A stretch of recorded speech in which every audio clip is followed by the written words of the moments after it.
Hello friends, welcome to our channel. இன்றைக்கி நம்ம வீடியோவில் என்ன பார்க்க போகிறோம் அப்படின்னா, வீட்லேயே இயற்கையான முறையில் பாத்திரம் கழுவுற பவுடர் அல்லது லிக்விட் எப்படி ரெடி பண்ணுறது அப்படிங்கிறத பார்க்கலாம். நம்ம இது வரைக்கும் யூஸ் பண்ணிகிட்டு இருந்த கெமிக்கல் சோப், கெமிக்கல் ஜெல் எல்லாத்துலேயுமே பார்த்தீங்க அப்படின்னா நல்லா நுர வர்றதுக்கும் கெமிக்கல் பயன்படுத்தியிருப்பாங்க, நல்ல வாசனை வர்றதுக்கும் எசன்ஸ் யூஸ் பண்ணியிருப்பாங்க. சில சோப்பு ஜெல்லெல்லாம் பார்த்தீங்கன்னா நல்ல எலுமிச்சம்பழத்தோட வாசனை வரும், அதுக்கு எசன்ஸ் யூஸ் பண்ணியிருப்பாங்க. எசன்ஸ் அப்படிங்கிறது என்னென்னா நேச்சுரல் ப்ராடக்ட் மாதிரி இமிட்டேட் பண்ணுற ஒரு கெமிக்கல் ப்ராடக்ட் தான் எசன்ஸ். அதில் நேச்சுரலாக எந்த ஒரு எலுமிச்சையும் ஆட் பண்ணியிருக்க மாட்டாங்க. அந்த கெமிக்கல் ப்ராடக்டை யூஸ் பண்ணி கழுவுன பாத்திரத்தை நம்ம யூஸ் பண்ணும்போதும் சரி, அதை சுவாசிக்கும் போதும் சரி, அதுக்கான சைடு எஃபெக்ட் கண்டிப்பாக நமக்கு இருக்கும். ஆனால் இந்த மாதிரி இயற்கையான முறையை பயன்படுத்தி நம்ம பாத்திரம் கழுவுற பவுடர் வீட்டிலே ரெடி பண்ணிக்கிட்டோம் அப்படின்னா அதுக்கான சைடு எஃபெக்ட் பற்றி நம்ம பயப்பட தேவையே இல்லை. இப்போது நம்ம பாத்திரம் கழுவுறதுக்கு பார்த்திங்கன்னா நிறைய பொருட்களை பயன்படுத்தி பாத்திரம் கழுவலாம். ஃபஸ்ட்டு மெத்தட் என்னென்னு பார்த்தீங்கன்னா, நான் இந்த எல்லா பொருளையும் பயன்படுத்தி பவுடர் ரெடி பண்ணிக்க போகிறேன்.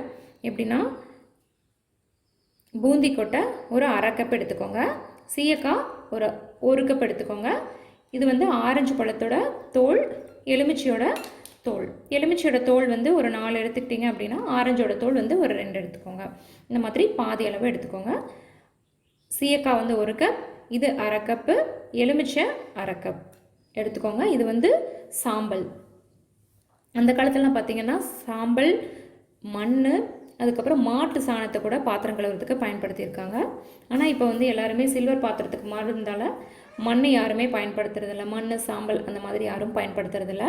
இந்த சாம்பலை நீங்கள் பயன்படுத்தும் போது நல்லா சளிச்ச சாம்பலாக எடுத்துக்கோங்க. அதில் மண் அந்த மாதிரி இருந்துச்சுன்னா ஸ்க்ராச்சஸ் வரும். இப்போ நம்ம இந்த பூந்திக்காயை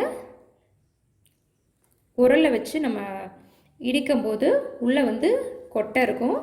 அந்த கொட்டையை மட்டும் நம்ம எடுத்துட்டு இந்த தோலை மட்டும் எடுத்து நல்லா வெயிலில் காய வச்சு எடுத்து வச்சுக்கோங்க. இப்போ நீங்கள் இதில் எல்லா பொருளும் இருந்துச்சுன்னா நீங்கள் பயன்படுத்துங்க. அப்படி இல்லை அப்படின்னா வீட்டில் என்ன பொருள் இருக்கோ அதை பயன்படுத்தி நம்ம பவுடர் பண்ணி யூஸ் பண்ணிக்கலாம். பூந்தி கொட்டை பயன்படுத்துறதுனால நல்ல நுர வரும். சீயக்காய், பூந்தி கொட்டை ரெண்டுமே நல்ல ப்ளீச்சிங் ஏஜென்ட், அழுக்கை போக்குற தன்மை அதிகம்.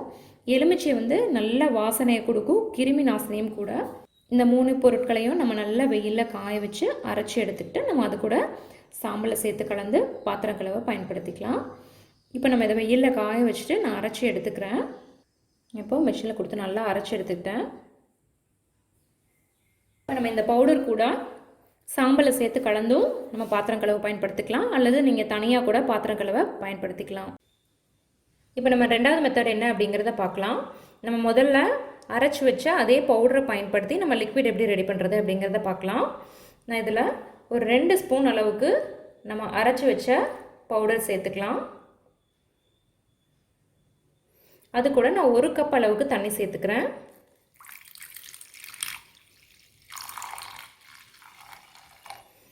தண்ணி சேர்த்துட்டு நல்லா கொதிக்க விட்டுறலாம். கொஞ்சம் சிம்மில் வச்சு நல்லா கொதிக்க விடணும்.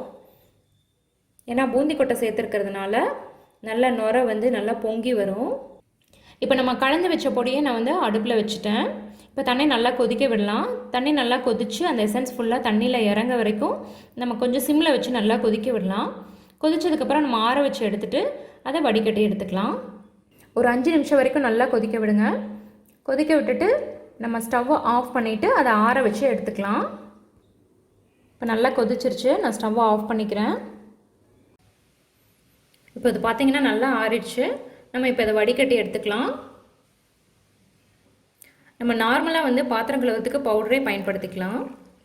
இப்போ நம்ம ஃபில்டர் க்ளீன் பண்ணுறதுக்கு, அப்புறம் கிச்சன் கவுண்டர், அடுப்பு எல்லாமே நம்ம க்ளீன் பண்ணுறதுக்கு இந்த லிக்விட் பயன்படுத்திக்கிட்டோம் அப்படின்னா க்ளீன் பண்ணுறதுக்கு ரொம்ப ஈஸியாக இருக்கும்.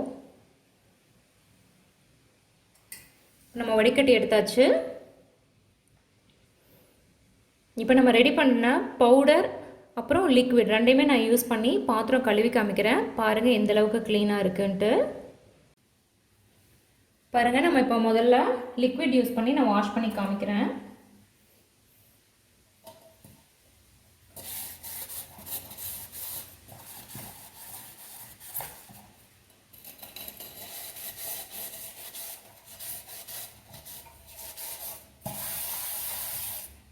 இதில் பார்த்தீங்கன்னா ஓரளவுக்கு லேசாக நுர வரும்.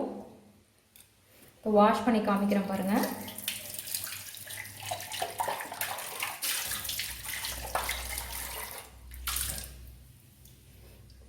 பாத்திரம் பார்த்திங்கன்னா நல்லா பளிச்சுன்னு ஆயிடுச்சு. நம்ம அடுத்தது பவுடர் யூஸ் பண்ணி நம்ம வாஷ் பண்ணி பார்க்கலாம்.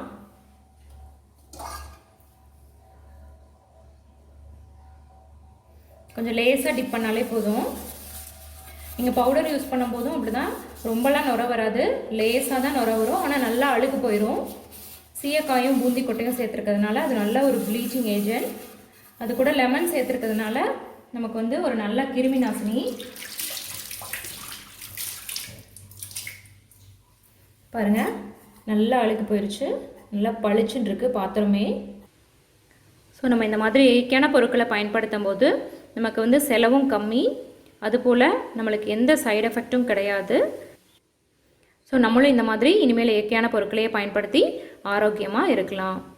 ஸோ இந்த வீடியோ உங்களுக்கு பிடிச்சிருந்தா லைக் பண்ணுங்கள், உங்கள் ஃப்ரெண்ட்ஸுக்கு ஷேர் பண்ணுங்கள், மறக்காமல் நம்ம சேனலை சப்ஸ்கிரைப் பண்ணுங்கள், கூடவே பக்கத்தில் உள்ள பெல் பட்டனையும் ப்ரெஸ் பண்ணுங்கள். தேங்க்யூ.